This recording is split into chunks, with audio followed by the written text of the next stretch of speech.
And welcome to In-Game Chat for Saturday, September 16th, 2017. It's Season 11, Episode 35. I'm Scott. Whoops. I'm RJ. Wrong mic. And I'm Matt. There we go. All right. Welcome to like I've not been doing this for 17 years. If you'd like to get in touch with us, our phone number is 334-272-9228. 334-272-9228. Check out, I got people in the chat room reminding me to clap. Check out ingamechat.net for all the links to get in touch with us. You can find us on Twitter at InGameChat. You can find us on Facebook, InGameChat. You can email us, everyone, at ingamechat.net. Streaming right now with the cam feed through Twitch. Go over to twitch.tv. And up at the search bar at the top, you can type in game chats. A little doobly-doo. Yeah, I'm burpy. Yay. Now. That makes for a good intro. I know, right? Horrible. So I better drink something to, fix the burps, right? No, that's not how it works. Anyway, twitch.tv, in the search bar at the top, type in game chat. You'll be able to find us, watch the show live while we broadcast, and join in the chat room with everybody else while we're broadcasting as well. So welcome everyone to the show. And since everybody has reminded me multiple times, let me do this before we get started. And then we can get started. So there we go. I think RJ picked up a clapboard. Yeah, got it ordered. Should be on its way. Should be here before next show. Okay, That's that'll awesome. be fun. Then I can write down the episode title, Exactly. or the number and everything, all this stuff, and then clap. Yeah. There you go. I'll do that then. Make it all fun-like. Yeah. Mm-hmm. All right. Well, welcome to the show, Matt. We haven't had you here in a while, so let's start with you as far as what you've been playing, what you have played, what you've been playing, where you've been, what you've been doing. We haven't seen you since before PAX. Yeah. So That's one episode? Well, that's 2 episodes. Well, I mean, I don't count. You weren't here PAX last. episode You weren't here because- last week, and you weren't here the week before. Well, no one was here. Nobody Yeah. was here. So really, I just skipped one episode. Yeah, but 2 weeks though, we haven't heard from you. Yes. So what you been doing?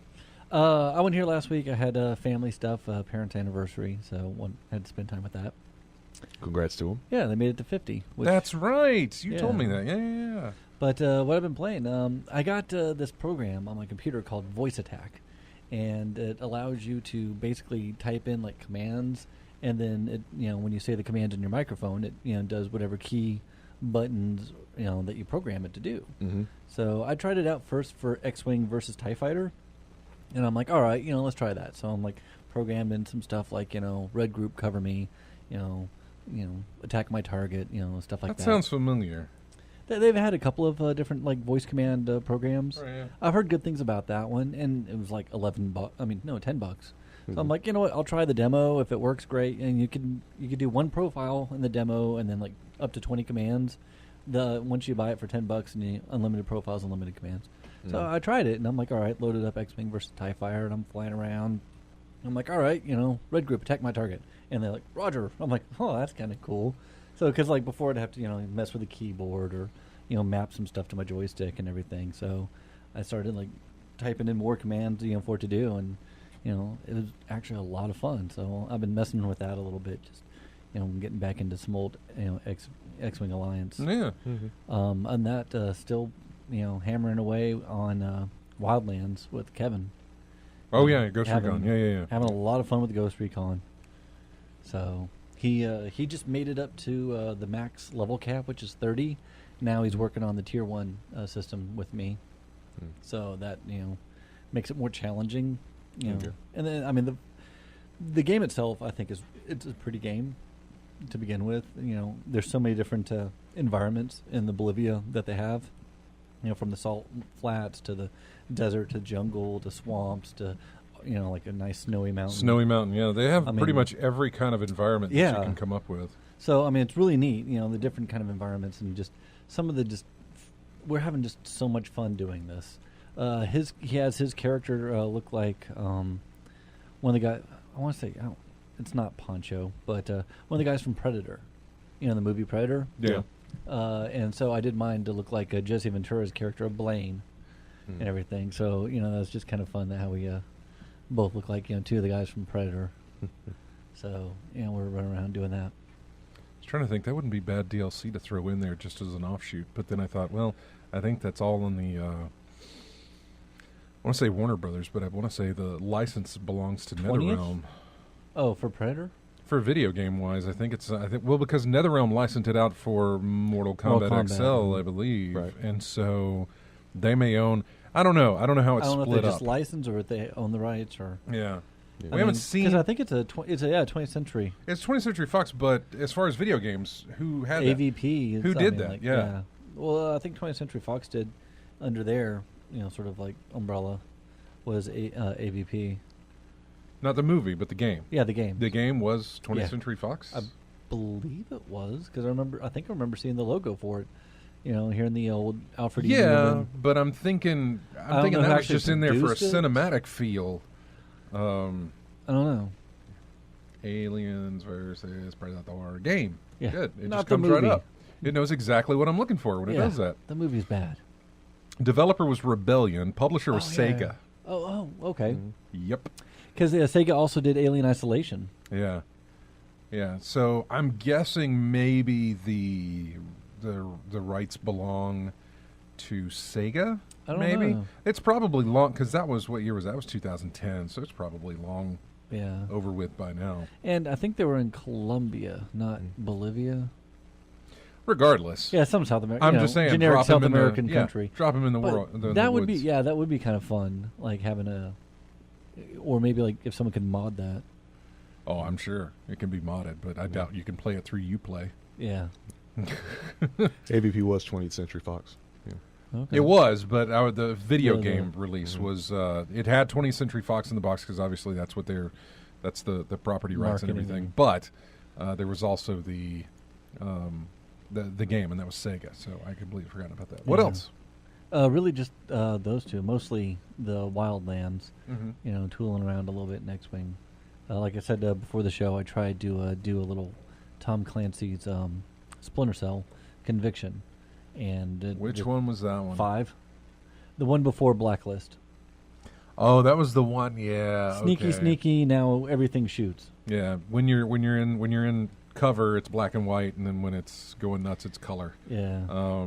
I was just interested in just testing that again, but for some reason it didn't want to work on my system. I might reinstall it. It's I don't know. okay, except for the fact that there were, especially towards the end of the game, it became less sneaky and more shoot. Yeah. And that's not what I bought your game for. I bought your game for sneak. Yeah. Sneak with a little bit of shoot, not sneak.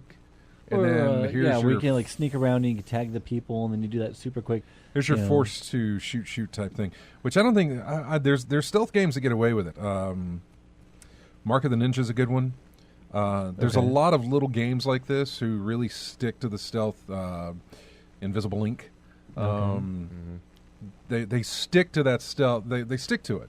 Mhm. But a lot of these AAA action games who like to incorporate stealth and be all stealthy about everything, they can't escape the fact that they've got to break it up and give you a moment where it's like, you don't sneak anymore. You just go all out shooting, and you're just I not. think that's one of the reasons why I like Wildlands is because you can totally sneak yeah. into a mission. Yep, you sure can. And we had one last night.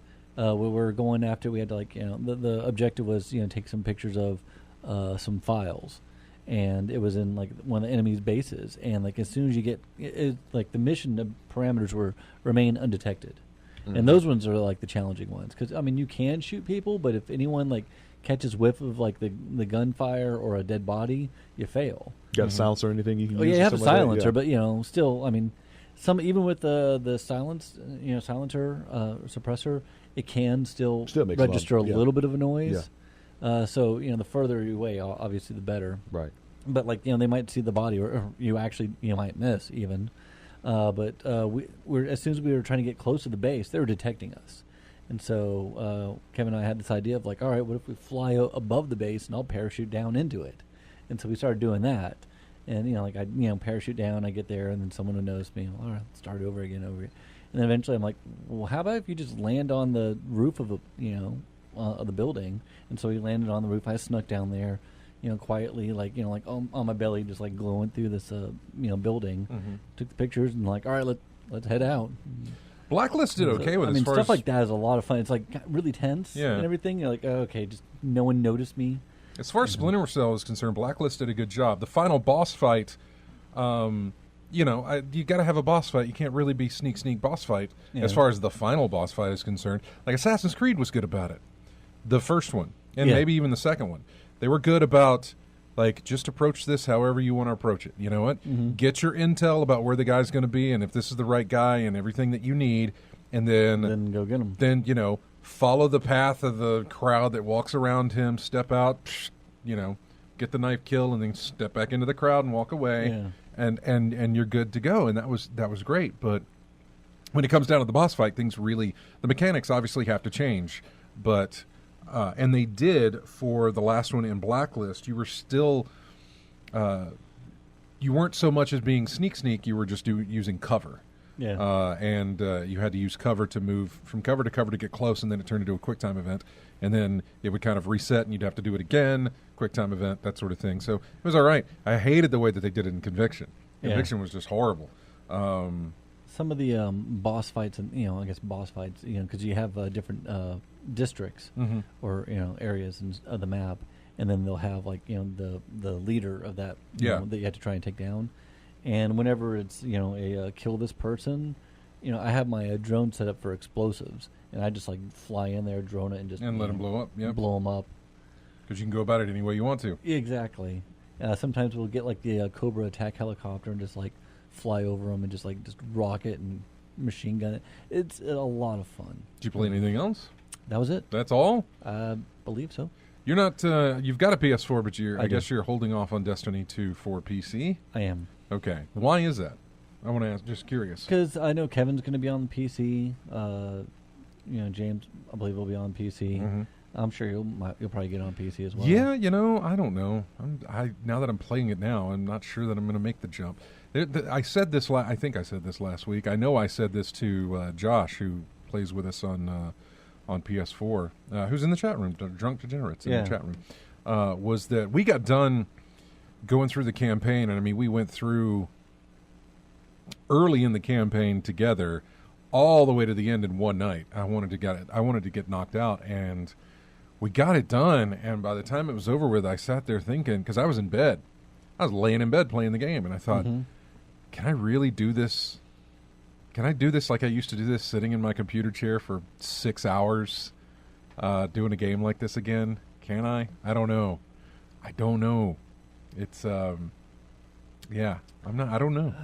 I kind of want to be there just because it is pretty, and there are going to be people to play with. But if there was a way to transfer your character and progression over, I know. Then yes, I would totally rent it on Redbox. I would be there day one, and so many people would. The amount of money they would make just by sales, because people would double dip easily if you could cross save.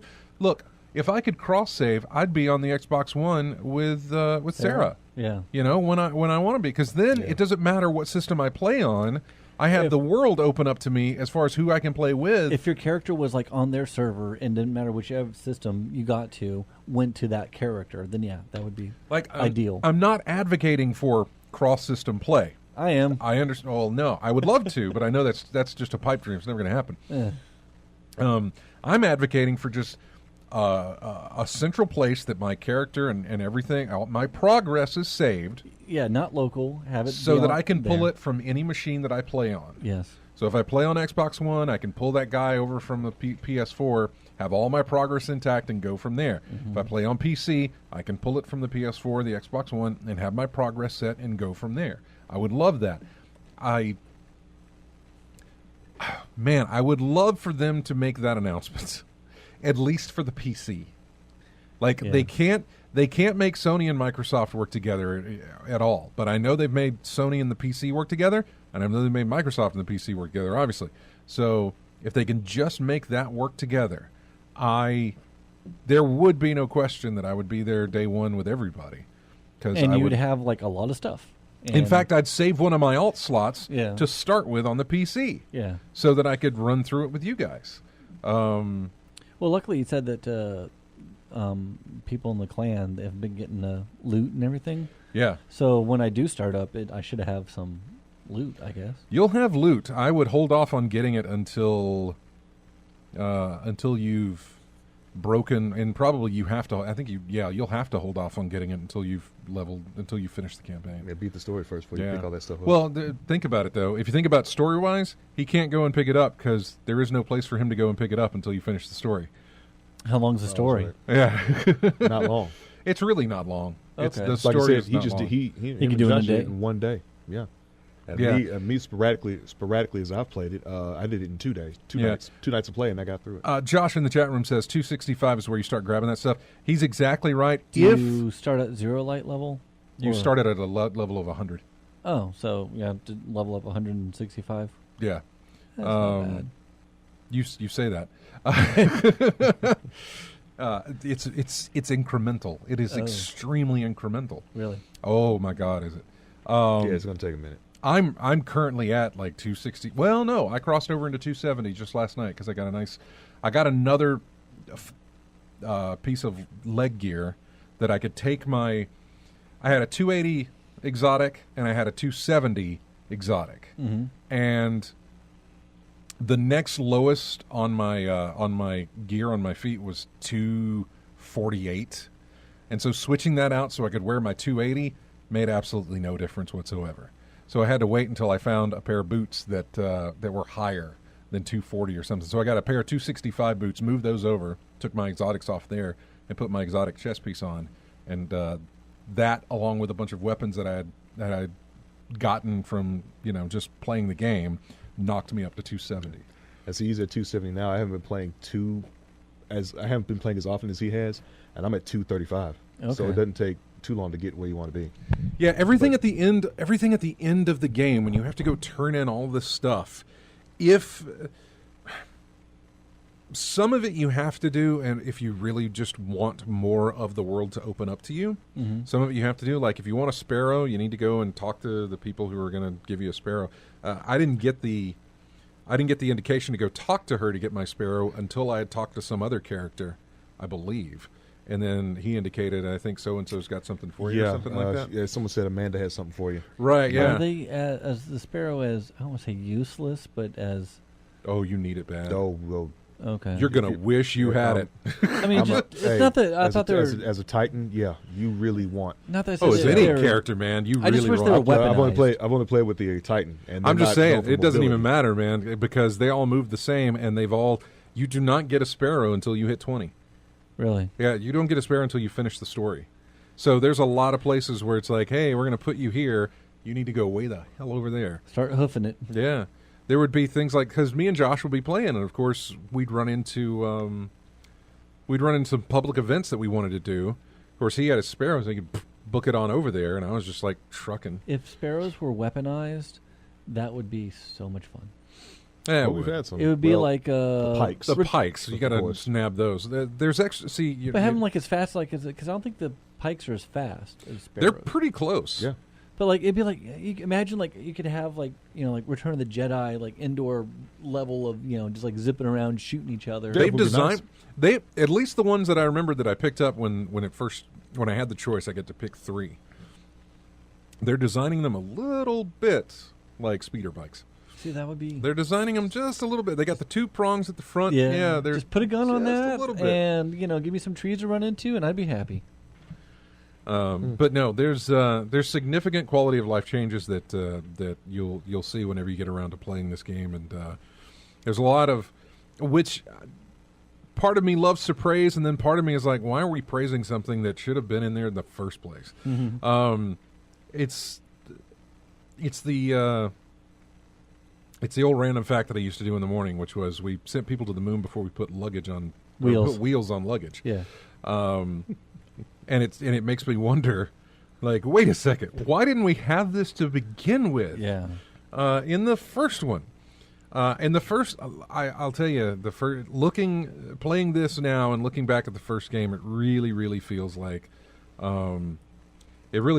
got their heads wrapped around this game now, and what they want it to be, and they're going to take it in that direction now. It just, the way it was before just sounded so discombobulated and confusing at times with their story and everything else. It sounds like I didn't Yeah, it really, really sounds like they got things back in order in the way they want them to do for the sequel. So, and we're going to talk about Destiny 2 as well. But, I would like to hear the differences between 1 and 2. Yeah, definitely. Me and RJ, again, we didn't touch Destiny 2 at all last week because I was talking about PAX. Yeah. And I never got around to talking about. And there's some other games at PAX that I forgot to talk about. For instance, I played Sonic Forces. I got a chance to play that, and there was a couple of other games as well that I got my hands on for a little bit, just to pick up and play just a tiny bit. Or I saw something that was really amazing and grabbed the guy's card or something like that, so I could talk to him later. But so there's more to come with that, and I think we're going to take a break here, and then when we come back, we'll find out what RJ's played, and then we'll probably jump right into some of the Destiny talk since it's been a week now since the game's released, and we haven't had any conversation on Destiny. So we'll do that. We'll go to break, and when we come back, we'll have more on in-game chat here. But as we do every week, we've got music to talk about or to play. And this week, there were a lot more releases than there were last week. Last week, it was basically just Destiny 2. Yeah. And I used about 4 cuts from Destiny 2's soundtrack because it is very good. I actually have another Destiny 2 soundtrack coming up in the music for today. But the games that you had released this week were Metroid, Yes, Samus Returns. Oh, I still want that. There was a game called Tooth and Tail. I saw that in my Steam. Yeah. There was Divinity Original Sin 2 that released. For the Switch, I think there was Rayman Legends, which I think is a re-release, but still. And so those are the games that I pulled from, along with 3 tracks from Metroid Samus Returns. So going to this break, here's your first track from Metroid. This is called Phase 1. So yeah, we'll play that, and then we'll come back with more of in-game chat right here after this.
Back to In-Game Chat.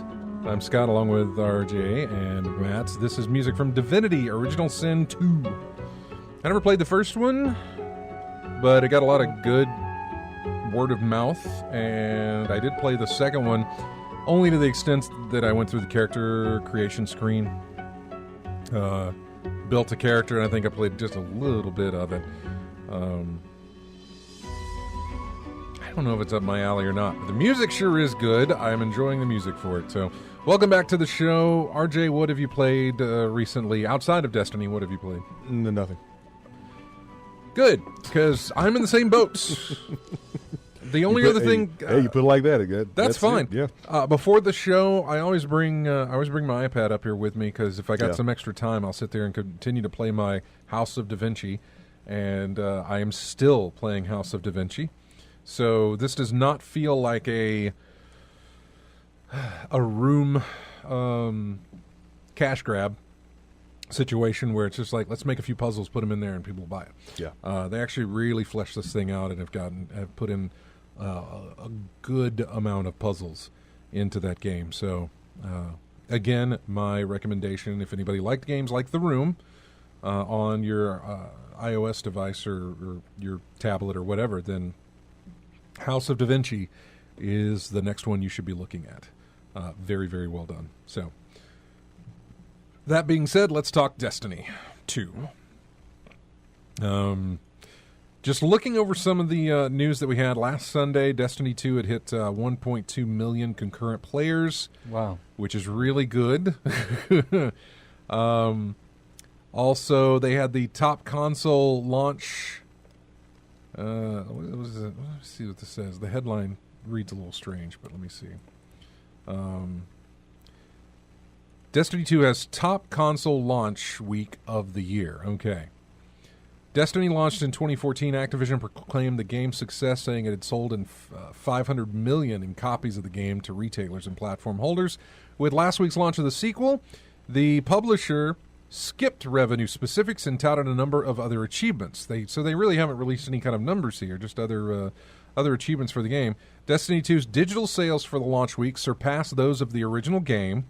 This makes complete sense because the further you go in time, I think the more you're going to see digital purchases rather than physical. You're going to see that number massively jump once the PC is released because that's the only way you can get it. But I know for me, I went digital this year.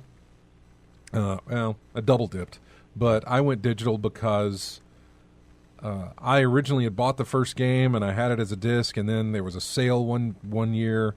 I think it was just after Taken King. There was a sale, and I did the digital purchase of it, except I had to rebuy everything, and then I had it digitally on my machine. I loved it better that way.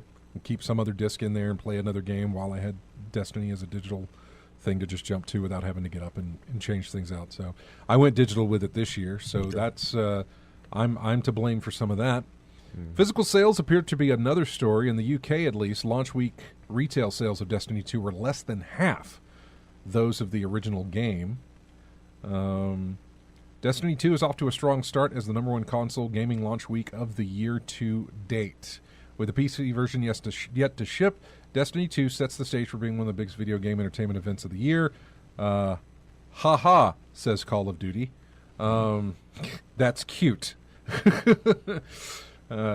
So Destiny 2 had 8 consecutive days with peak concurrent player counts over 1 million and has had more than 600 million minutes watched on Twitch when you include the time since launch with the game's 2 beta test periods. I imagine that number went up due to the raid that happened this week. So, but yeah, we're going to talk about Destiny 2 because we did not get any chance to talk about it. I have hinted, or at least danced around the topic of, yes, there is a lot of quality of life improvements. There's a lot of improvements that were made that just make everything so much more streamlined, smooth, and then there are things where it's like, well, why didn't they do this? I mean, you're always going to find these things, but I can't help but wonder why during playtesting that they didn't think, hey, we should probably do this. Fire team leader, when he wants to go do a mission, anybody can look at their map and they can set a point of interest on the map to any of the things that are on that map. They can just, if there's a certain mission on the other side of the map, they can click it and that'll show up on your screen as to where to go. But it only shows up on your screen. It doesn't show up on your team screen. Yeah. They don't know where you're going. They just have to follow you. So it doesn't show that. I mean, obviously, once you set up a mission, everybody gets the little waypoint on their radar, as to where to go, and when they pull out their ghosts, they can see which way they need to go. Right. But on the map, it is not set until... So when you want to go do a public event, which has no mission aspect to it, you both have to look at everybody has to be looking at the map and say, you see that one down there by such and such? That's the one we're going to. Mm-hmm. And then everybody can mark it on their own map and go to it and get to the location. Why the fire team leader can't set certain points of interest and say, let's all meet here, and everybody get that. That would be awesome. It would be really nice for that to be the case. That's one of the things that make me wonder why you can't do that. The sparrow thing at the beginning of the game really isn't too big of a deal. It is when you're playing, yes, but the way this works, and I'll tell you this now, and you may know, but for your first character, no, you don't get a sparrow until you beat the game. Mm-hmm. Once you beat the game and you do get a sparrow, you can move that sparrow to another character. You can buy other sparrows and move those to the other character, and they'll have them when they play the story. Okay. When so you go back at least through. one character has to be at the beginning. Yes. Yeah. Because when I started my second character, the sparrows that I picked up along the way were still available in storage. So I can go in there, pick one up, give it to my second character, and then the second character had a sparrow from the get-go. Exactly. Yeah. You know, like in Destiny 1, I didn't really get that many sparrows. And, and I didn't either. It wasn't really necessary. No, it wasn't. And are the ships as pointless as they were in... Yeah. But they do have a nice variety of different ships. Who cares? But there is no... It's a loading screen. That's all it is. Emblems are a little bit different this time. Oh, yeah? Yeah, remember the thing that shows your name, highlights your name? Yeah. Yeah. I've got... RJ's got a specific one, and I've got a specific one. My specific one has a counter inside the emblem that shows how many public events I've completed. Okay. Yeah. He's got one that shows... They got different ones for stats. How many enemies you've taken out as a certain class of Titan. So I've got a Sentinel Titan, and as a Sentinel, I've taken, it says like almost 4,000, 5,000 something. However many enemies you've taken down as this specific class. Yeah. So yeah, it's got little stats in there as well. I want one that shows how many times I've done the Thriller dance. I don't doubt that there probably is something in there that counts that. They've got all sorts of things that count stuff.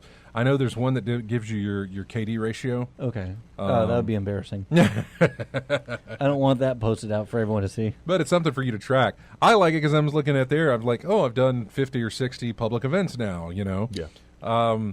There's I don't know how many different ones are there, but there are a ton that just have little counters on them. So the emblems Interesting. do a little bit of a different thing. Yeah. That's kind of cool. That's not really a quality of life change much, but No, but I mean, that's It's interesting. a nice little thing to keep an eye on. Yeah. So, yeah, there are things that are better, and then there are things that don't necessarily feel worse, but it's also like, well, if you were able to do this, how come we're not being able to, how come we can't do this? All right, my question is... Here, my other thing is, if we can do, if it's 4v4 in PvP, how come we can't have 4 people go with us to the planet to do public events or walk around or do whatever? We've been saying that since the first one. Yeah. All right, so I know they changed the weapon loadouts. Mm-hmm. Did you? Those get are used not to- as bad as I thought they were going to be. Because like when originally when I started, playing the beta, I was like, it this got on my nerves. This is weird. I am not digging on this. But you get used to it. Oh, you do. Okay. It's amazing. Trust me, and I will tell you this now in PvP, which in order to do some things you have to do certain quests in PvP. I am so thrilled that I don't have the sliding shotgun people anymore. Those people that would run up to you, slide, and then shoot when they got real close with a shotgun. I mean, they do have that ability, but only if they get the heavy weapon now. Okay. Because it's a power weapon now. And so I'm so glad I don't have that. But it is actually not as bad as I really thought it was going to be. All right. So far, playing in public events or playing just out in the public map, and then doing some of the missions, doing strikes and things like that. It has not come under any kind of like, I wish I had my sniper rifle. It really hasn't. It hasn't appeared. So how's your loadout for your character then? My loadout's fine. I either keep, for the most part, I keep a sword or a rocket launcher on me, and I can change out. Never liked swords. I'm not liking them right now. Swords aren't bad for the mainly for the public events. Whenever they drop a boss down, or at least a mid boss type thing, I got that sword. Or if it just gets hairy and I get crowded with people, I'll bring out the sword. I just don't like the sword because it has ammo.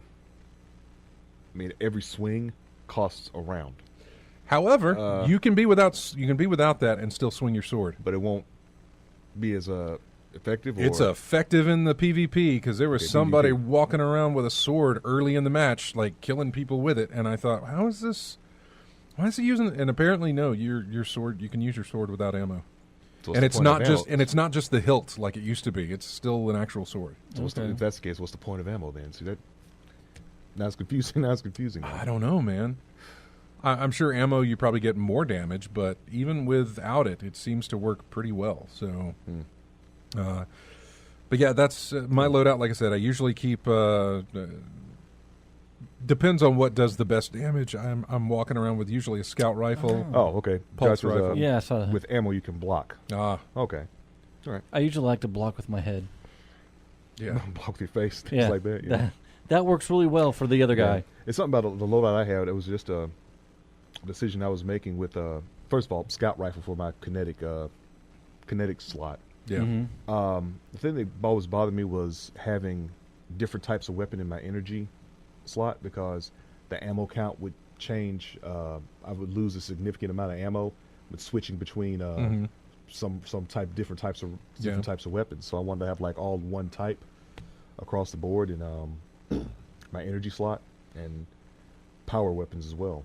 But that was one thing that really gets me about the setup. But that was in Destiny 1, the loss of ammo that you had, switching from one type to another, Yeah. weapon wise. You still have it, not as great as it used to be. I used to lose all my heavy ammo anytime I switched. Yeah. I don't do that anymore. I switched from a sword to a rocket launcher, and I at least had one. I had one rocket in there, Yeah. so that I could use it. But ammo has not been a problem. No. It Yeah, really yeah. hasn't. There has been some moments when I have run out of primaries, which is very strange. So the different time ammo, it's still primary, secondary, and heavy. It's what is it? White. Kinetic. Kinetic is Yeah, but just regular bullets. white, green, and purple, right? Yeah, Yeah. So But yeah. kinetic is your first slot. Yeah, Kinetic is primary. regular bullets. Yeah, and then what is the other? Energy, Energy is going to be Energy's your, the green. arc. Your Yeah, energy's the green. Electrical, void, and fire damage. Yeah. Those types. Yeah, and then your- elemental damage. Yeah, elemental damage, Yeah. and then your Third one's your power power is your type. big stuff. Your Okay, fusion, that's which the they've purple? switched. Yeah, that's Or the is that purple. green? That's the purple. That's purple. Okay. Purple. Power heavy, Yeah. power heavy, and then secondary energy, and then kinetic main. Yeah. Okay. You know, But, primary. But usually the power weapons are going to be, well, all the ones I've picked up lately that I've noticed are all elemental anyway. Power weapons, I mean. What did it say? All the power weapons. Power weapons. What about them? They usually have some type of element. Oh yeah, attached all to them. power weapons All have, have element to them. Yeah, so, yeah. They all I think have the only ones elemental. that don't have elemental is kinetic. Yeah, it's your first Yeah, slot. They have first slot, nothing. yeah. Yeah, but only those are consisting of auto rifles, Scout rifle. scout rifles, pulse. Well, this is the interesting part. Yeah. I can carry 2 scout rifle. I can get equipped 2 scout rifles now. Now one Yeah. with kinetic, one with Right. elemental. Yeah. Same with pulse rifles. I can do the same thing there. So if you find a weapon system that you like, whether it's scout, pulse, or fusion, whatever, you can that's how I just get- stack that. That's how I got Dude, mine. I went into PvP and was rocking 2 scout rifles All right. because I really love the way scout rifles perform. And There are some guns in Destiny 1 that I preferred, like scout rifle, like Mm-hmm. some of the ones there that just I really enjoyed. we're still. It's like I'm scout- sure it's yeah. been found, but we're still looking for our equivalent hung jury, Yeah. which is the one we really, really loved as far as That was a scout good rifles one. were concerned. Yeah. Scout rifles to me is like a sniper rifle without the Scope. delay in Oh, in firing rounds. Yeah. Yeah. Quicker firing rate. Yeah. I mean, you could hit someone from a long distance with a scout rifle. Clack clack. Yeah. So Yeah, I love those it are very those are much. best. Those are best. My favorite weapon in the game is the scout rifle. Yeah. With a The pump. fact that you don't have to go to orbit anymore to do anything is fantastic. Okay. We can be anywhere we want to be and go to any place we want to go without having to go to orbit anymore. Never have to do that again. You can also go to orbit if you want to. You start the game in orbit, but you can go to orbit anytime you want to, but you don't have to anymore. You can go to any direction. You can warp around the map. So Fast travel spots. yeah, there's fast travel. which we didn't have before in Destiny 1. Again, you look at that, you look at how big maps were in Destiny 1 when we were trying to chase around going to the rocket yard to kill somebody over there, when we had to go to the, I don't know what the other places were called. But yeah, the different areas, there were 3 different areas in that main section where you had to take out public events, walkers, things like that, or whatever the mission required you to do. And it was basically get on your speeder bike and get over there in time to make it. Now, you just go to your map, find the closest drop point to wherever that event is, and then fast travel. Okay. Yeah. Which I would say sometimes makes the need of a sparrow moot, but not necessarily. Sometimes it's nice just to tool around. There and are still run into things. There are, I mean, the fast travel dump locations aren't necessarily close to where you need to be, but they are the closest. Yeah. And you've still got some trekking to do once you get there. So yeah, some places you're still going to have to hoof it, and it is is a minute. Especially when you have when you show on time, it's like 30 seconds to the event starts, and you're just now getting there, and you don't have a speeder to get there. Yeah, it's gonna be you're gonna miss the start. I'm reading the chat room. Nameless Midnight is pretty much the hung jury nowadays when it comes to the amount of people using it. I'll have to see if I have one. I think I may have dismantled one, but whatever. They're coming in like crazy, honestly. The amount of weapons and guns and everything else that you get. Ingrams don't drop like they used to, man. Oh, really? Oh my God, they don't. Yeah. That does not happen like it used to. Do you still save them and decode them like later on? Oh, it doesn't work that way anymore. Okay, yeah, you don't have to, level up your, equip the highest. Right, you don't have to. Yeah, it level takes a look at all your stock and says, okay, this is your max level. We'll give you something that's higher than this or whatever it is. That's nice. But that's not the case. It's like I remember when our engrams would get full and we're like, hey, I got to go turn all these in and decrypt them. That rarely happens anymore. Okay. The purple engrams, like blue engrams, are automatically decrypted the moment you pick them up. Nice. Right? So you don't have to go to him to have them decrypt. Purple engrams are very rare to drop. Okay. So... And what about gold? Again, exotic, those are also very rare to drop. I'm stuck on a mission right now that needs me to drop an exotic engram.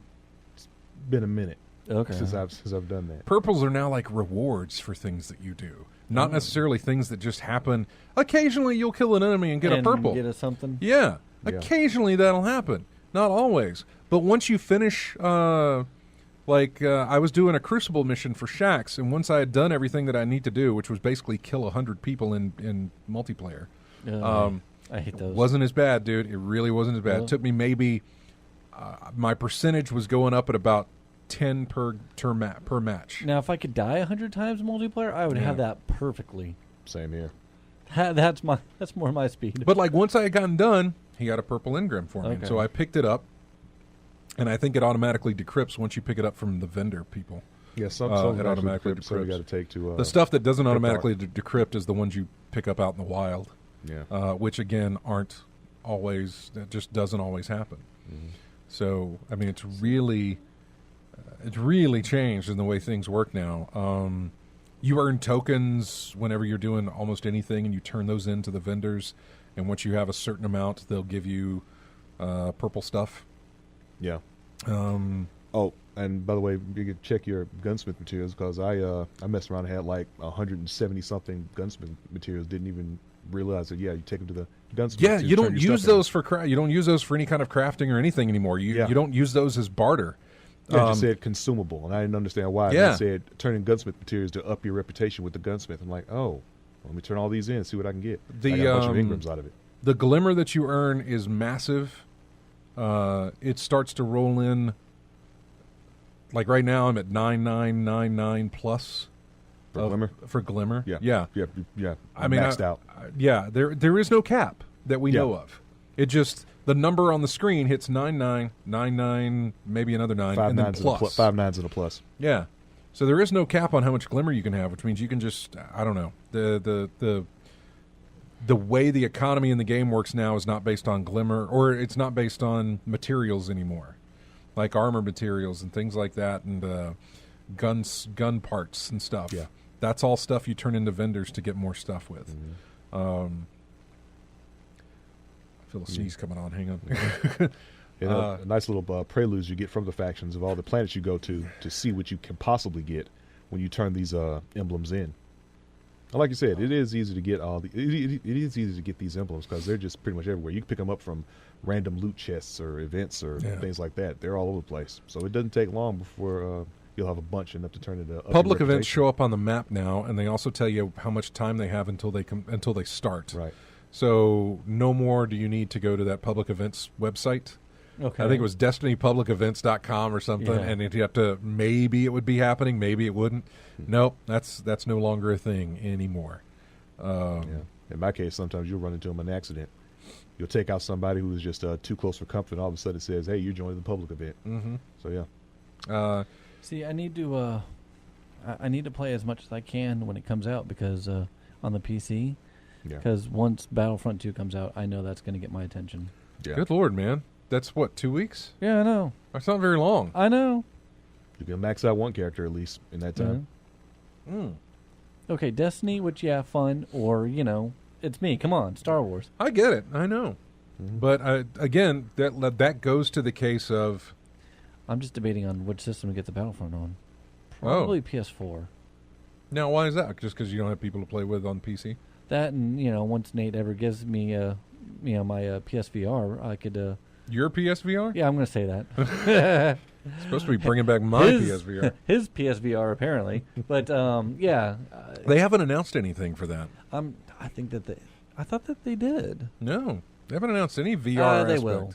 Criterion's doing something. They didn't announce any VR aspect to it, I think, at the beginning until it was... the original? Yeah. But, that was before the PSVR was out. I know. I know. But, I think, that would be a PlayStation. On the off chance that there is, a mission, because if there is, I'm so going to be over that. That would be so much fun. Well, you'll be... I love flying that X-Wing in the VR. It'll be weird to you when you start out Destiny 2 with everything that we've done. It'll be strange. It'll be strange.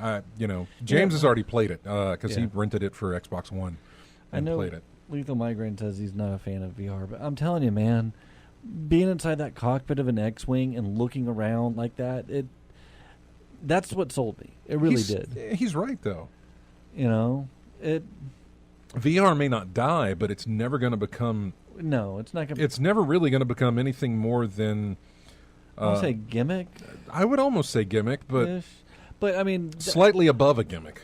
You were in there. You did that level. It was... I know. It was... Oh, my gosh. I've done plenty of things with VR. I love VR. I've been an ambassador for VR for a very long time, but I can't disagree with his statement of VR will never amount to anything ever. There are certain caveats to VR that need to be overcome. I think we did a rundown on this last week. There are 3 aspects of VR that need to have an overhaul before anything can really happen, and that was they need to become wireless, no more wires. Yeah. They need to become affordable, drop that price massively, and they also need to become comfortable. Yeah. For extended hours of play. And we don't have any of those 3 things right now. Price is dropping, but without the other 2, it's still a big deal. And I say price is dropping, because literally the price is dropping. It has not dropped to a significant amount, but it is dropping. How much was it originally when it came out? Which one? Not the whole bundle with the camera. PSVR? Yeah, PSVR. $300. It must have gone up at the BX because I saw it for $350. Just for the headset. No, I'm sorry. It was $400 for just the headset. Oh, okay. Well, the headset came with a camera. Did it? I'm pretty sure. The only other thing they added were the 2 motion waggle controllers. sticks? Yeah, the 2 waggle sticks, I think. Well, I saw it for $350 for just the base, and then $450 for with the game and the waggle sticks and the camera. Yeah. And I'm like, for some reason, I thought it was $300 just for the base. I thought it was $300 for just the base too. So if so, then raising it by $50 would have really been grr. Yeah, I can't. I don't remember the original price on that, but yeah. I don't know, man. Between that and Ace Combat 7, yeah, I'm feeling it. I like immersion. Yeah. I like immersion because that's the other thing. Finding aspects for where VR excels at right now. Yes. It excels in flight sims, cockpit views, and horror games. Oh boy. Uh, And like you said, he's flown an airplane. Yeah, I have too, but I've never flown an X-wing. I never will fly an X-wing. I did it in VR, and it was amazing. When I sat in that cockpit and I looked around, and like I kind of knew from the movies and tech schematics of like this button will do that, and I click it and it did it. I was like, all right, Yeah. that's awesome. There might be a fourth to that caveat, and the fourth would be Maybe like tactical games that actually games that really take use of the technology. See, I want a VR game like Tom Clancy's End War. I know. I want that where it's like that overhead, simulation. Who's making strategy. that? Hidden Path Entertainment is Like making a Halo Wars in VR. I know. Oh, Hidden Path Entertainment is making a. They're the guys who did Defense Grid and Defense Grid 2. They're making a game like that, and I saw it at PAX. I was actually hanging out with Daniel and Dana because she knew the guy who worked at the company, and they're making a game like that. And God, if I can't remember what the name of it was, but you basically are in a VR headset, and you're overlooking a play field, and you can move the play field up and move your advancements up further. Or it's basically RTS, but in VR form. Right. So, anyway, we got to take a break. yeah. When we come back, we'll probably continue. We really didn't jump into too much about Destiny there. Sorry, I but- derailed it. No, not really. We just kind of got off on the thing. We'll take the phone call first when we get back. So thank you, whoever's holding on. Probably Chris, but we'll take the phone call when we get back. More of In-Game Chat after this. Here is music from Tooth and Tail. The composer on this is Austin Wintory, who did Journey and a couple of other titles out there. I think he was also on an Assassin's Creed title. But this is Tooth and Tail. The Food of Beasts is the name of this one. We'll be right back after this.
Welcome back to In-Game Chat.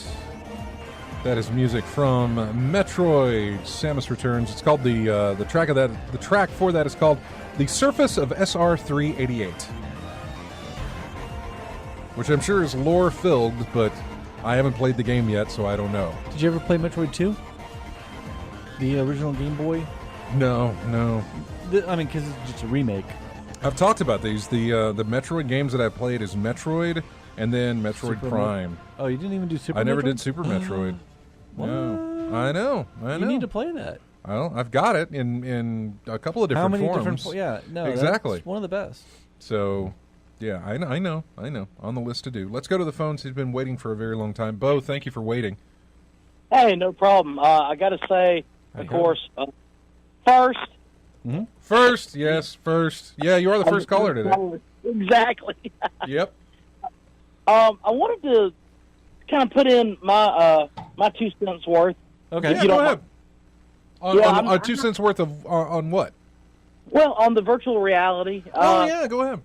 You know, I haven't been a gamer for a long time, but I am in the information systems field and have been literally my entire life. Yeah. I pre-ordered. I talked to you about it a little while ago, but I pre-ordered the Samsung S8 Plus phone, and because I pre-ordered it I had the choice to get that VR kit. Yeah, you got the Gear VR, I think was what it was. Yeah, I did, and I thought it was just going to be a gimmick. I really did. And I got it. It's pretty awesome, isn't it? Oh, yeah, it's incredible. I had enjoyed it immensely. And, yeah, I think just talking from somebody that's in the field of information technology, I remember back when I was building computers in the 90s when I was a kid, the rule of thumb was, it doesn't matter how big a hard drive is, it's like a closet. You're always going to fill it up. Mm-hmm. Yeah. Well, and I remember paying, well, not me, my dad, when he bought me my first 1 gigabyte hard drive for my birthday in January 1994. Oh, man, there's no way that I could ever fill that up. And, you look at it now, you're like, ugh. Well, I knew I could fill it up, but the thing cost well over $500. Yeah. And, I used to run bulletin board systems and everything, and back then it was pictures you filled it up with. But something happened. Memory and hard drives started getting so cheap that now it's getting harder and harder to fill the drives up unless you're just filling it with raw streams of HD video. Yeah, and even true. then, drives are so cheap. Yeah, I have I load up a computer in this room. I have to bring it in every weekend so I can do the streaming that we do here for the video cameras and stuff. Mm-hmm. And then I have that. That's the machine. I built that machine, and I also take it home, and then I edit the video and upload it to YouTube and that sort of thing. But I specifically, because I knew what I was going to be doing with it, I got a 3 terabyte drive or something like that because I wanted to archive all these shows that we do and all the video from the show. I just needed the space because of all the video that we use for this, and I think it's about halfway full right now. So that's a side business that I do as well. I do a lot of video rendering for customers and have to store a lot of video. But what I'm saying is, before VR is completely written off, it might not be feasible right now, but with as accessible storage is these days, I think if you got in areas where you have large rooms, the biggest drawback on this phone, and this is just a telephone. Phone. You're looking at the tiers that they go is the Google VR, which is like the bottom tier. Cardboard? It is, Google Cardboard. It is the bottom tier of VR. Then you've got the Samsung Gear, which is a significant step up above that. And then you've got your PS VR, and then you've got your Rift and your Vive are above that as well, which do that whole room experience type thing. Yeah, because the only limitation I've seen is that you really just can't get up and walk around because you'd be tripping over stuff unless you were in a wide open space that was made for it.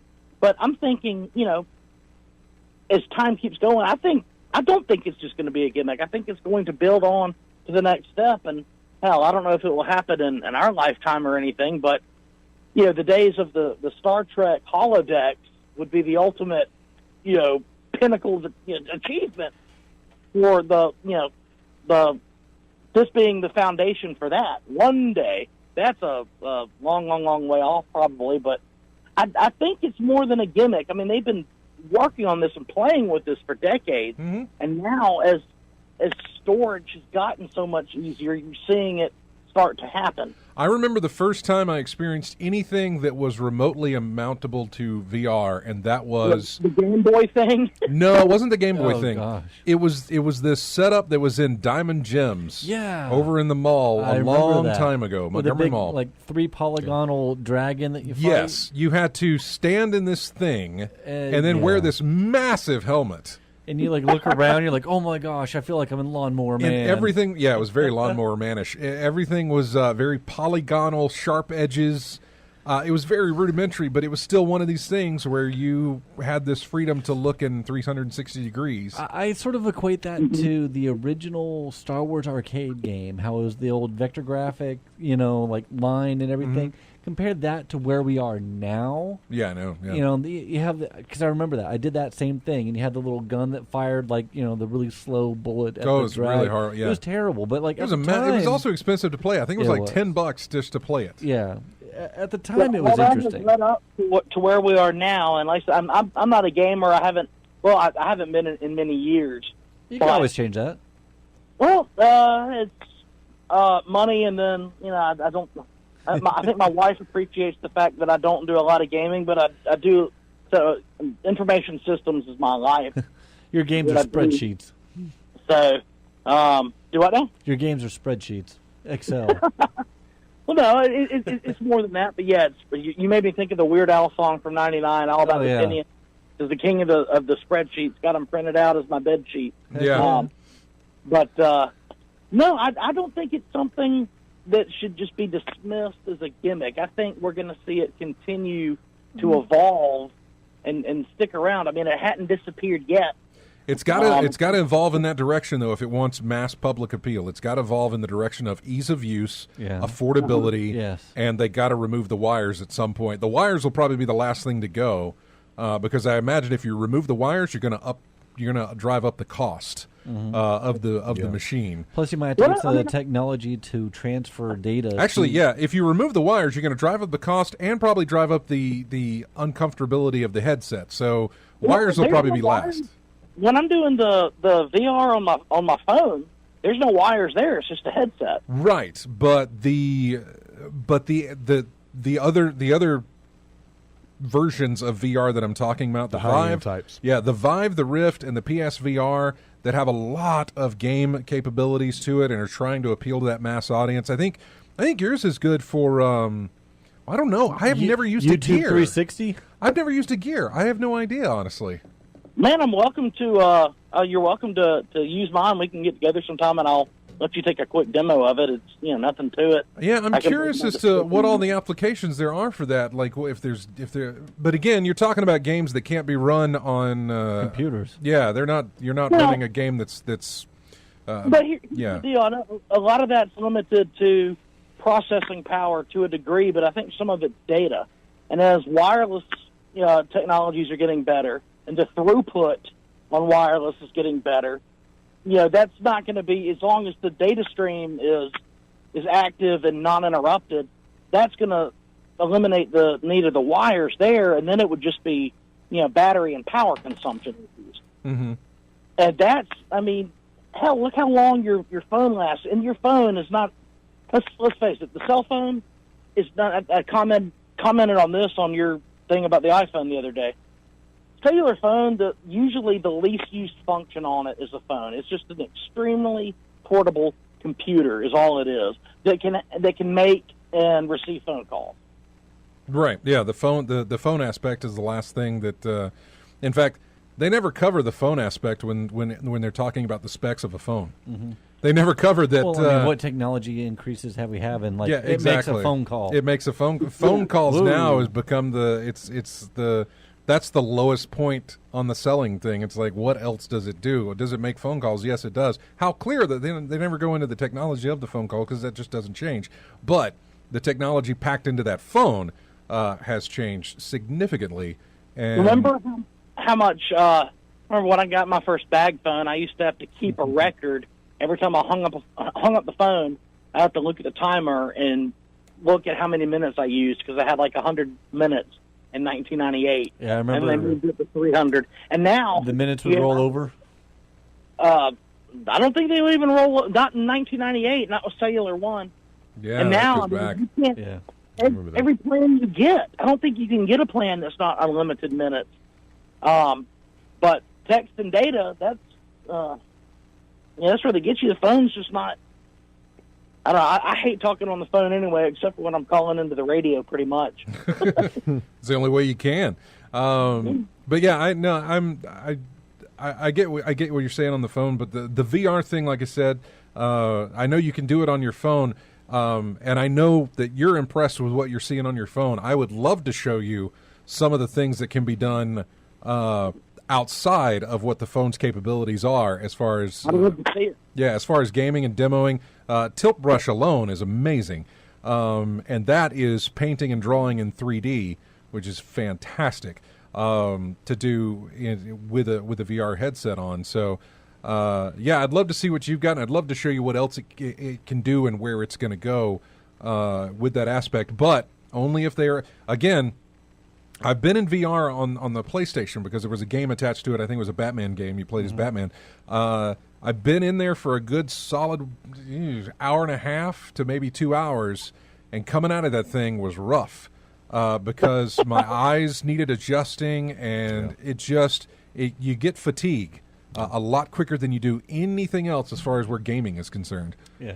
That may be true, but I mean, there's a lot of stuff that you get fatigue on from driving or from people that this is different having those screens so close to your eyes. I have sat in my computer chair, and I'm sure you have too, for a good solid days on end. 10 hours playing. I remember it was City of Heroes, goes back a ways, and fair point. I used to play Doom like that back in the days. Yeah, exactly. And Network Doom.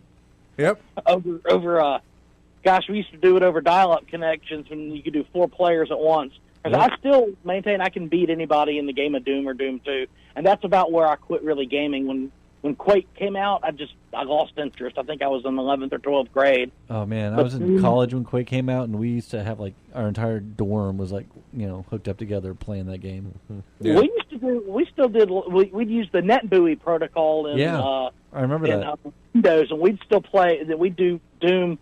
We'd all bring our computers over to wherever we were spending the night and play Doom that way. And I still love Doom, but no, you're right. You could. It was easier to sit in front of but we were also all younger then too. Good point. You got to keep that in consideration. Yeah. There's some people. My boss tried to let him use my VR headset. He was playing a game, and he started getting a headache after a few minutes. It didn't seem to bother me.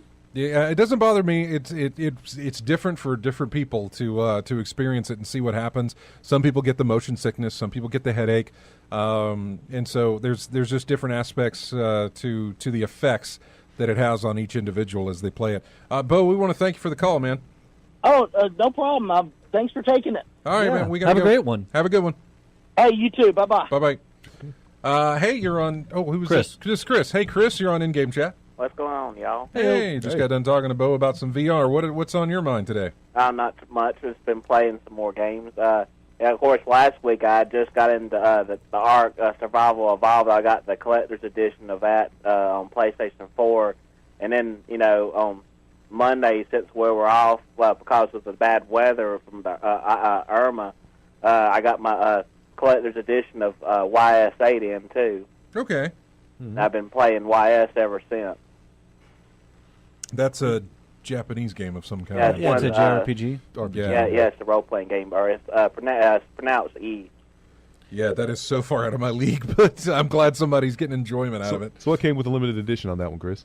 YS8. Well, I got both limited edition of both Arc and YS. What came with the limited edition of YS8? Yeez. Whatever. What came in that one?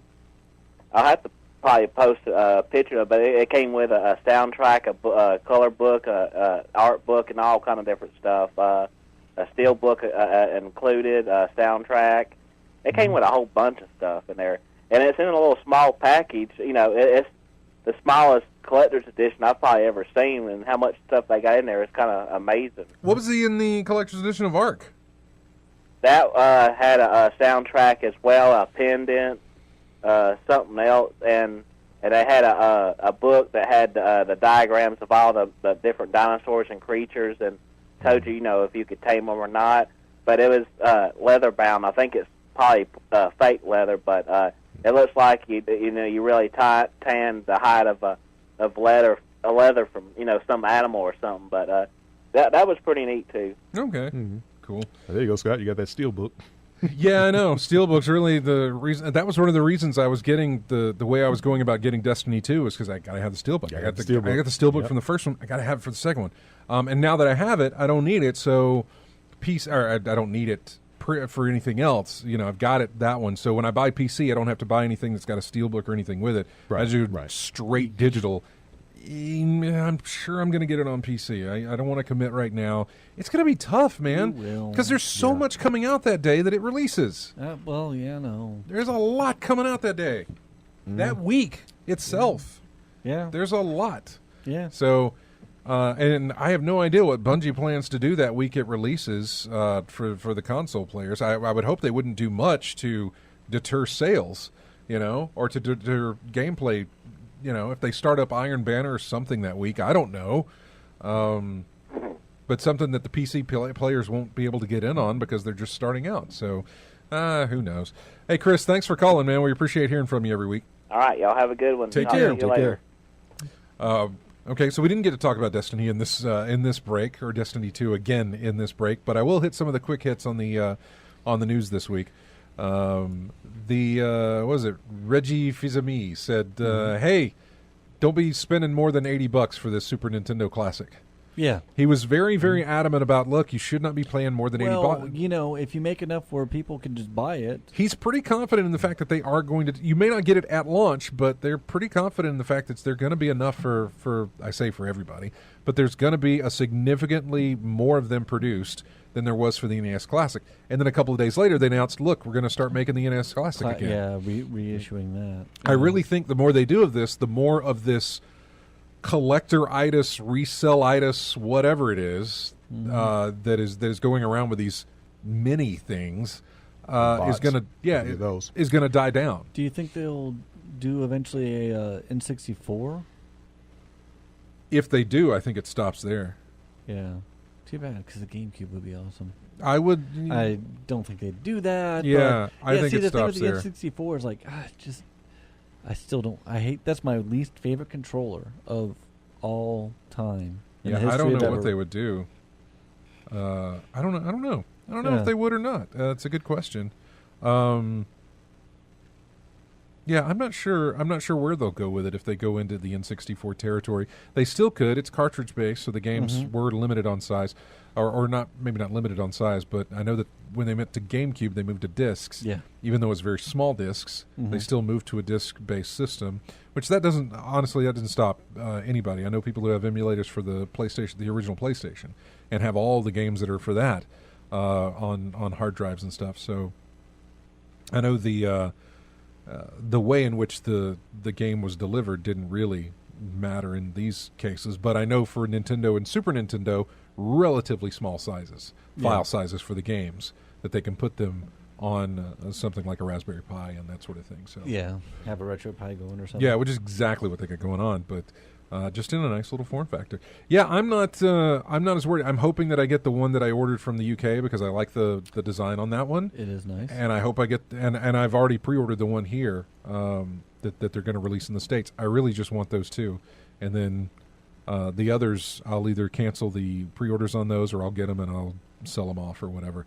Not even for a profit, just sell them at regular price because I really don't think there's going to be a market. Like there was for the classic. I mean, there is at the beginning. There's going to be that whole thing of like, are they really going to make enough? We don't know.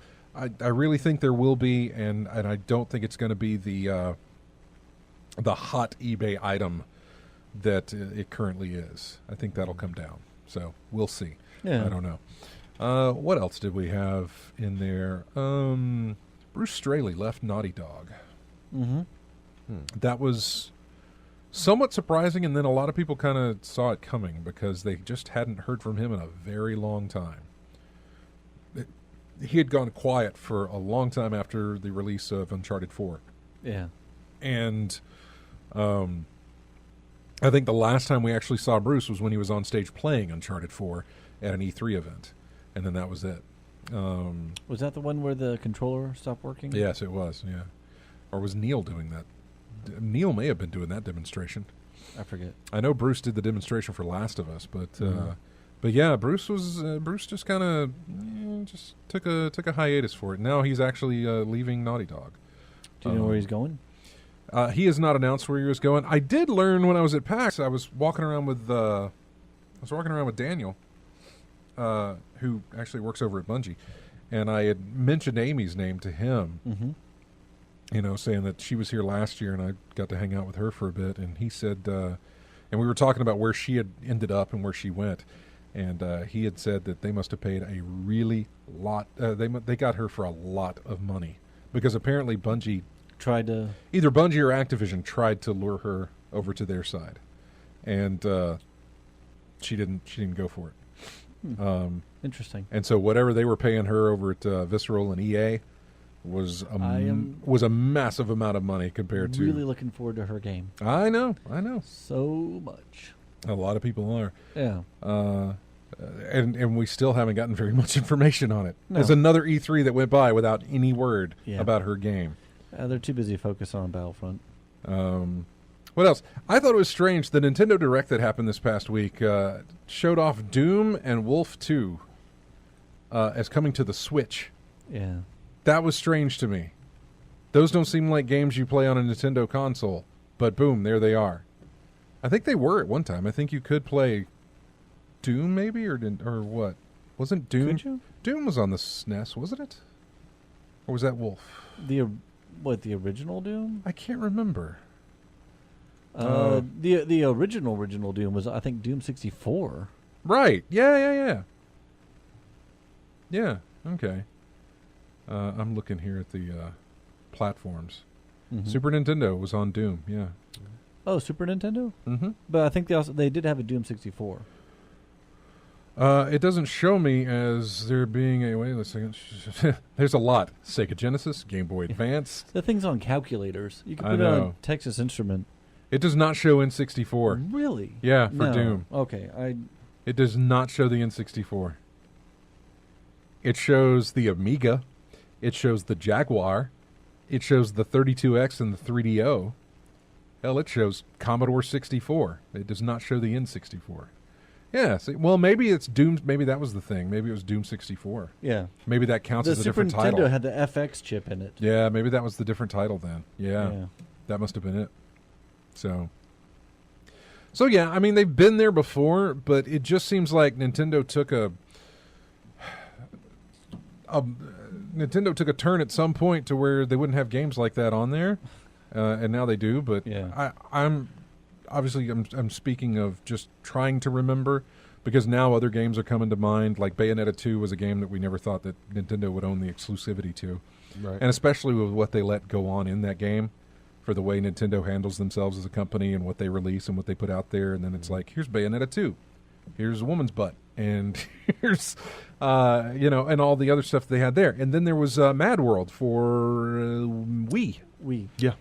That was also one of those things. Even though it was in black and white, it still had a lot of gore attached to it, It and that sort of suggested thing. blood spraying everywhere, Yeah, but it was, was black and only white. on the Yeah. Wii. Yeah. And so, yeah, I guess I can't be too surprised by that, that they were going to release those on the Nintendo Switch. I think with the releases that the Switch is getting, and with all the talk that the Switch is getting, I think the Wii U is just like this really tiny speed bump in Nintendo's console life. Yeah. To where it's like Wii was a big one, and then Wii U's like here's the Wii U, and then Switch. Here's Switch. Everything great about Switch. Mm-hmm. So, yeah, it's interesting to see how much support that little console is getting, the Switch.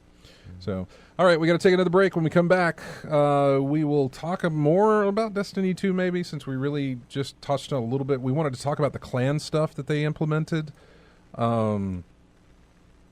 where, you and your friends can find each other in a clan online, and Basically all the benefits you get from being in a clan. I know there's some really good benefits, so we'll talk about that as well, all coming up next here on In-Game Chat. Here's music from Rayman Legends, which is a game I think that's been out for a while, but it just got released again on the Switch, as we were talking about. This is called Mysterious Swamp. We'll be back right after this.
Welcome back to In-Game Chat. That is music from Destiny 2. It is called Towerfall.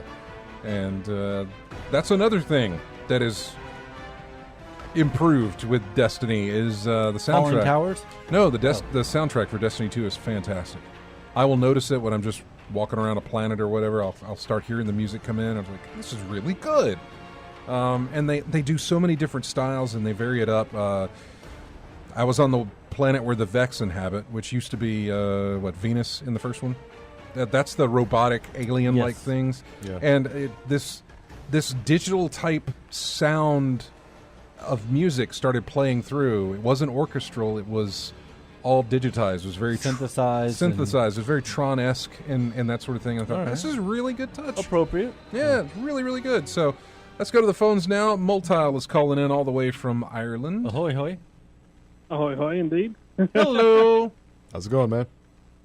Things are going okay at the moment. Haven't So talked to you. Destiny 2 then. Yeah, go ahead. You're where are you going to play that on PC, right? Or Are are you going to play it at all? I'd be waiting for the PC2, Destiny 2 on PC for that because I don't have a next gen console or current gen, I should probably say at the moment. Yeah, see, this is the kind of thing that's probably going to push me over there. Is how many people I haven't been able to play with One of us are going to be over there playing. Well, I've always always been been considered. But yeah. So what's been going on with you, man? Nothing much. No, I've been playing the same old sort of things over and over. I was literally going to snipe in and ask you questions about Destiny 2 as you were talking go ahead about and ask any questions you want, man. Well, did you just play the beta before you actually played the game? Is I my did. main question. Did I do what? Play the beta? Or play before you played it? Yes, yeah, I did. I played it on both PS4 and I played it on PC. I played the PC beta. Yeah, PS4. I played it on PS4 and PC, and they made some changes there in between the two betas, but the PC version, good God, it blew the PS4 version out of the water as far as the way that thing looks. It looks beautiful at 1440. It looked amazing playing at least 60 frames per second, but I was pushing a lot more than that, usually around 130 or so, to 90 to 120 maybe. But yeah, never dipping below 60 when I was playing. The mouse and keyboard for the shooting, which is essential in a first-person shooter like Destiny, was fantastic. The amount of pray and spray that I was doing was a lot less. And the amount of efficiency with my ammo was very, very high with the fact that I had mouse and More keyboard precision. support. Yeah, it was amazing. Now, it's going to take me some time to get used to the controls for using your super, using your punch, using all these things, because I find myself falling back into the controller scheme. Obviously, playing Destiny 2 on PS4 now, I find myself falling back into that muscle memory of what to do, and so to convert that over into mouse and keyboard is going to take a bit to get used to. Yeah, here's the reason for that. So these supers and everything, like how well do you feel like they were explained in the game when they were released in comparison to the beta? Because I played maybe 1 to 2 hours of the beta, and I noticed that I wasn't really using much of them at all. You know, your supers are the things that build up over time, and you get to use them. They're kind of they're a one-use type thing during gameplay, during a heavy firefight or towards a big giant boss. You want to unload your super and that sort of thing. So they are as far as any kind of explanation on use and lore and that sort of thing. You get an entire backstory now.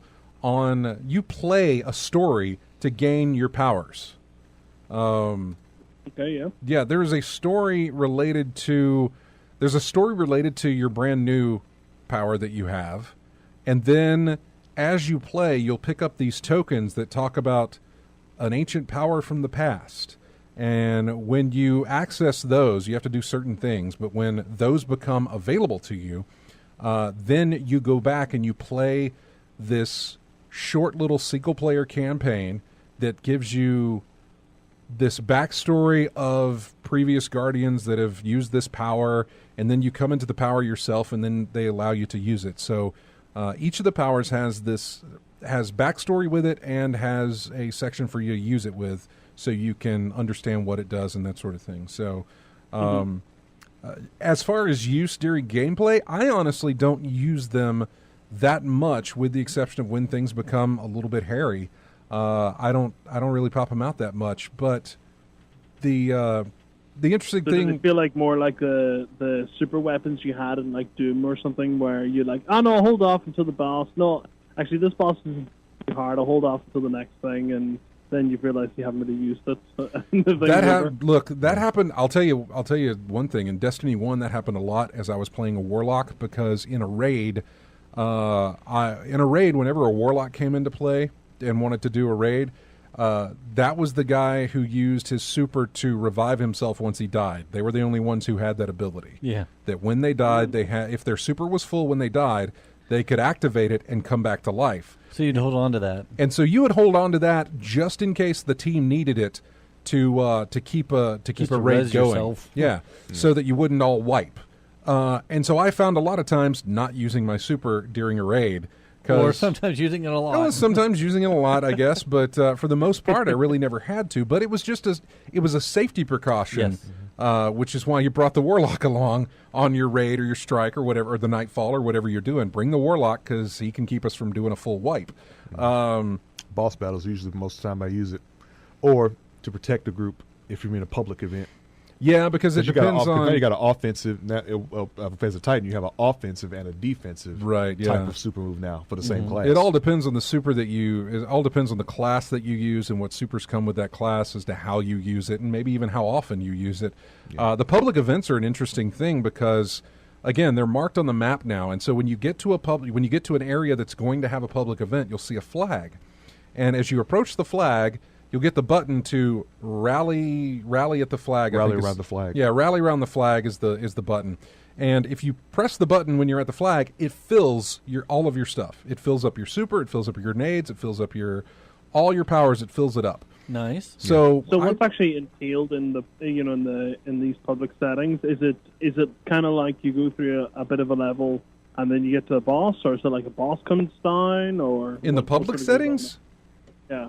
Well, in the public settings, you're just out and about searching for you're farming You're farming loot chests that are randomly placed out into the world, and you can sit there and farm them and go through. And then public events will happen, which is something that happens in the open world that other players can see you and join in and help you to fight. Everybody can get together and defeat an enemy together. And you don't have to join a team or do anything. Everybody knows what the goal is to defeat this enemy. And you get a big prize from it. You get a big loot drop. Especially if you make it heroic. Yeah, and there are certain ways you can make a public event turn into an heroic event, which makes it even more difficult, but increases the rewards that you get. Especially in terms of XP. Yeah, has the chance, and the XP is massive, by the way, when you're leveling up. The difference is like 600 XP to maybe... 2,200. Yeah. Wow. Yeah, it was massive. Yeah. I noticed one when I was doing it before I had finished the campaign, and I was like, I told Josh, I was like, man, I'm pulling in like 2,200 XP points every time we do one of these things. Heroic. Yeah, it's heroic. Said, let's just keep doing this. The comparison between the normal event and then the heroic event is massive in terms of XP. Yeah. You will level up in no time doing an XP. For a level? How much XP does it take per level? I think that increases with every level you get, but I'm not exactly sure. I do not know, but the game, as you play the campaign, you will level up, but once you finish the campaign and turn in that final thing at the end of the campaign, regardless of what level you are, you will bump up to level 20, the level cap. So even if you're level 15, if for some reason you've gone through it and you're level 15 by the end of the campaign, when you turn in that token to say you've completed the game, your level gets bumped up to 20. And you earn all the stuff that comes with that because you get ability points every time you level. And sorry, something just popped up into my head. I didn't mean to interrupt, but have you been, Matt? You haven't started yet, have you? No, he's going to play on PC with you. I was hearing there was something about a quest that you shouldn't, or something that you shouldn't turn in for ages, or something you shouldn't turn in until you've completed single player or something? Yeah. You get like a big boost? Right. Instead of, There are, like, when you finish there. So it's gonna be on you to make the decision. For me, I can't help but press the glowing red button, right? If it's a button, if it's a flashing red button, I can't help but press it. So if I've got all these things that I need to turn in, it's very difficult for me to hold off on turning those things in. But it'll benefit you if you can hold off. And I'll tell you that the reason for that is that these things that you're turning in are significant rewards. And they're giving these to you once you finish the game because you kind of need that significance to boost yourself up. But if you've got a good team to play with, you can go out there and farm public events and do these things and still be able to level up. The problem is that if you don't turn these things in, you won't unlock the strikes. You won't unlock the ability to get your Sparrow, which is how you can move around a planet like this. There will be significant things that don't get unlocked. So there's some things that you can hold off on with turning in that'll help you in later stages. Like there's kind of a leveling void that happens once you hit 260, 265. It really gets tough to move from 265 to 270. Once you do, things start moving again in the direction you need to go. But if you're at 265, which is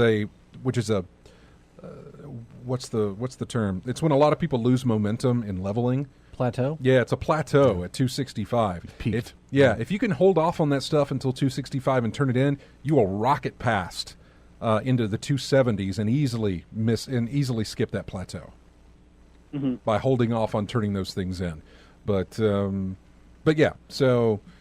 So you wanted to discuss groups earlier as well? Well, the clan stuff is great, man. The clan stuff is fantastic. If you're in a clan, and I urge you to join our clan, I think you can do that now. If you register through Blizzard, through Battle.net or whatever. Because I know I've linked my Battle.net account to my Bungie account. And so it shows me as being part of both. Yeah, I think I've done that too. Yeah, I'm both the clan on our PS4 and I'm both the clan on our Bungie do you do as that well. through the website? I think so, yeah. Yeah, you have to do that I was through going to say, you should throw that up on the Discord and in chat here, so anyone that's any stragglers you can pick up as well. Yeah, it'd be great if anybody wants to join our Good clan. point. I will do that here while I got the time. But the clan stuff is fantastic with what they've done with it. Now your screen, your character screen, has a tab to the right or left called clan, basically.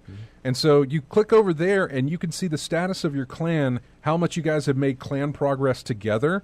It also shows the members of your clan who are currently online and playing, and you can join up with them and do other events. And that goes towards the clan XP that you gain from doing these things. If only, no matter the size of your clan, but if only 2 people from your clan get together and play PvP stuff, at least 2 matches with 2 people in the team from your clan, everybody gets loot who's in the clan. Clearly we need to set up. Yeah, set that up properly at night for it. And that goes with PvP. That goes with the Nightfall, which is the really hard strike. That goes with the raid, people who do the raid, and that goes with a very competitive PvP thing called Trials of the Nine. And if 2 people do those things, the entire clan earns loot, Which is nice. for all of them, which is fantastic. Some of the stuff I've got now is strictly because of the clan play, to be honest with you. There's a certain item I've got that I wouldn't have gotten anyway. Yeah, so yeah, it's very beneficial to you to join a clan in this game. Yep. And I see here there's something called an Oathkeeper score with there's gilded games where you don't actually earn XP directly. It's a clan XP that you get. Have you seen anything about that? I'm not sure. Well, the clan XP thing I see is the thing that's across the top that led like level 2, level 3. Where are we at? Level 2 now, aren't we? Yeah, we're at level 2. Yeah. Right now we've earned. Oh yeah, somebody did the Nightfall, so we got that. Somebody did Crucible. There are certain once you hit certain thing. I'm trying to find it here that tells me all of this stuff. I'm looking at it now. Yeah, Oathkeeper in guided game. Okay, that's Oathkeeper score is the guided games thing. We have not. Guided games is still in beta. Guided games is when people who don't have a clan need some help to go through some team-based activities. They can hit up the guided games feature, and perhaps your clan will be shown there, and they can pick your clan to join with to go through some of this stuff. So you can help them go through some of the more difficult things, like the raid, like the Nightfall. So it's like a temporary joining system. I believe so. Yeah, I'm gonna put this link in the chat room. I have no idea if this is gonna link to my to the clan or not. Oh, far away, can I say? But I put it in there anyway. But yeah, once you complete levels as a clan, you get these certain things. I think we completed level 1, and I think that got everybody extra glimmer as they're fighting through, as they're playing the game. It gives you extra glimmer on kills and stuff like that, which is the in-game currency. And then once you do level 2, 3, all the way up to 5, every time you hit a level, you unlock something that the entire clan benefits from. So, but you do have to get approved. So go to Bungie.net, link your accounts, find our clan, and ask to join, and we'll pretty much approve everybody. Anybody that wants to get in, we'll pretty much approve you. Don't see there's any reason as to not having you in the clan. So. But yeah, I put that link there. Hopefully that link works and get you guys to the right page. But yeah, definitely get everybody on board with this. Need to get Nate to come back. He left the clan because he thought that there was not going to be anybody playing until PC came out. But he's wrong. He was completely wrong. And now I'm like, get back in there, man, because you're missing out on rewards, which there's plenty of that we're getting. And it's it's always fun to go with friends. So what else? Do you have another question? Well, at the moment, I'd like you've answered quite a fair bit. How did the actual leveling up seem to you? Did it feel like a grind, or were you actually enjoying yourself? The main levels, like 1 through 20, were not a grind whatsoever. Because I've hit that plateau at light level 265. It is feeling like a grind at the moment, but I believe I think I've fallen out of that plateau now that I'm 270. I think I've finally fallen out of that plateau. So. But yeah, there was a little bit of a man, I'm tired of being stuck at this number. It's just like weight loss. I get stuck. Tell me about it. I get stuck in a certain weight range, and I'm like, man, I just need to get out of these numbers. If I can just dip below this, then I can. Then it'll just keep going. Yeah. Well, it's a what's the word? It's a morale booster. Yes. Once you, it's a reinvigorating thing to see the number, especially in weight loss, to see the number drop again and to be like, good, this is good. You never like to see it go up, and you do everything you can to help it. But sometimes it doesn't go up or down. It just kind of floats in between. It's like, good, just do this. And that's kind of where I'm stuck with Destiny. It's just kind of floating in between some numbers. Hey, Multi, we got to run, man. Not a problem. Enjoy your day, everybody. I'll see you soon. All right, now. Take care. See ya. Bye-bye. Thanks, everybody, for joining us in the chat room, as well as everybody listening on the show or on the stream and even on the radio. Thanks to everybody who grabs us each week from iTunes or however you get our show for later use. We do appreciate it. Go to ingamechat.net. Join us on Twitter, Facebook, our forums at colonyofgamers.com. Subscribe to our YouTube channel. Subscribe to our Twitch channel that you're watching us on right now. And if you're on Steam, we've got a Steam group there. If you're playing Destiny 2, we've got a clan you can join up with. If you're on PS4, we've got a group there. If you're on Xbox, we've got a group there. We're all over the place. So thanks, everybody. Have a great week. Sorry for all the Destiny talk. I'm sure it'll die down until October when everybody else jumps on this thing. But we'll get back to talking about other games as well, probably pretty soon. Have a great weekend. Have a great week. And we'll see you next Saturday. Here's music from Metroid Samus Returns. Yay.